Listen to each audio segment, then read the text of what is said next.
Sometimes meal planning can be the hardest part of trying to figure out what to eat. I made this video to try to help those who are trying to plan their meals a little bit better and try to figure out how to eat better or just more regularly at home. I find especially when I'm trying something new, it can be really intimidating or difficult to figure out what to do. And especially when trying to put in more plant-based things into your meal or your meal plan. I suggest don't try something like cold turkey. Don't try a week-long trial. Don't try like, oh, we're just gonna do this for just a month, just try it out, because it's going to fail, because you'll be miserable. You're gonna miss all your favorite foods and it's just not gonna be very fun. So instead, try something really gradual. Try once a week. Try just figuring out once a week what kind of proteins you want to be having and try something new. And do that until you feel comfortable. And then as you feel comfortable, add in 2 or 3 days a week and gradually kind of get yourself there. I feel like that's more sustainable, that's a little bit more palatable, and it helps you kind of get where you want to be a little bit better. All right, first off, I really like using Apple products. This is what we use as a family. I guess you could say we're an Apple family. I find that they're easy to use. I really like the Siri options, and I like that I can share these lists with my husband, and we can kind of just take turns doing lists as we like to. So I created a grocery list here, and I just kind of put it together so that we can easily share it on any device that we happen to be on. I really enjoy that you can use Siri within these apps. I like that I can just kind of sit here and say, hey Siri, can you please add flour to my grocery list? And then it'll sync on my phone, my husband's phone, on my iPad, and it's there. And within like a couple seconds, it'll be there when we go to the grocery store. And it just happens to be there. So as I'm putting together my meal planning, it's really nice to be able to just have everything together in one spot. All right, next thing, deciding what to eat as a family. So I like to use the Notes application in Apple's. Again, you can use it for whatever device you might be using.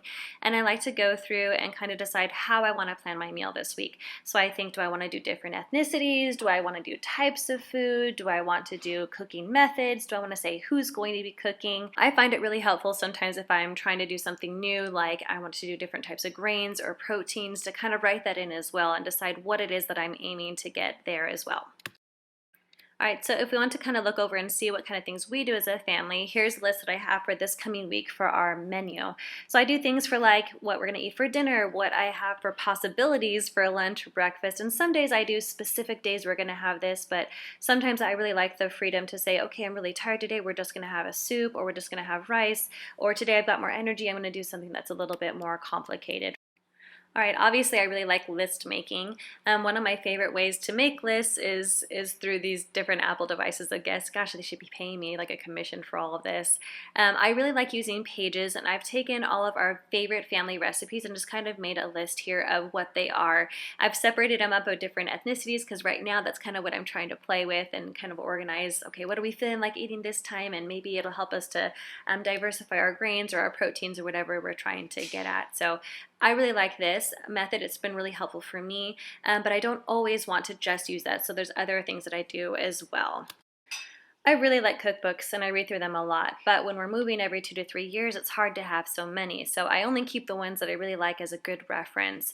Ones that I might want to share with my kids or something I might want to look up later, or ones that have more than like 3 to 5 recipes that I really like. So if it doesn't have so many, I take a picture of the recipe and I put it into an application called Evernote. Evernote is this really great program that you can take pictures of your recipes, you can pull them offline, you can make your own recipes and kind of edit them, and they've got really great things like being able to make tags so you can find things better and search them better.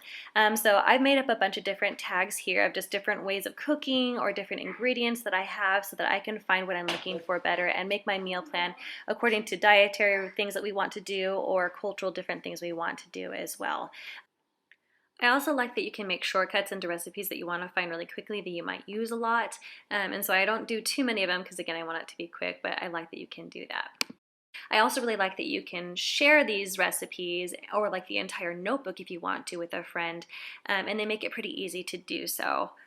So I really like that it's so easy to share these recipes. You can see there's that little person icon, like the third from the right up at the top, and I just click that and I just add in a friend's email address and I can just send this recipe to them. All right, final thing to talk about. I like to have my iPad here in my kitchen, just on this little stand, and I also have this book. Now, the reason why I even keep this book is because when we move, sometimes there's no Wi-Fi, sometimes there's, brand new cell phones. We just don't have those things yet. But I like to carry this in our suitcase so that I can kind of look up, okay, here's these types of, recipes here. And these are only the family favorites. So like anything that's on that little pages list that I made would be in here. And maybe a few other things that, it isn't regular cooking that we would have, but it would be something really good nonetheless. So I don't know, these are systems that have worked for me, and we really enjoy having this book just on hand. All right, I hope this little video has been helpful for you in trying to figure out some different ways of planning and organizing yourself. Hopefully it helps you to be able to cook more or just cook better. I hope that it's something that you'll be able to use and, take what you like, leave what you don't. Hope to see you next time.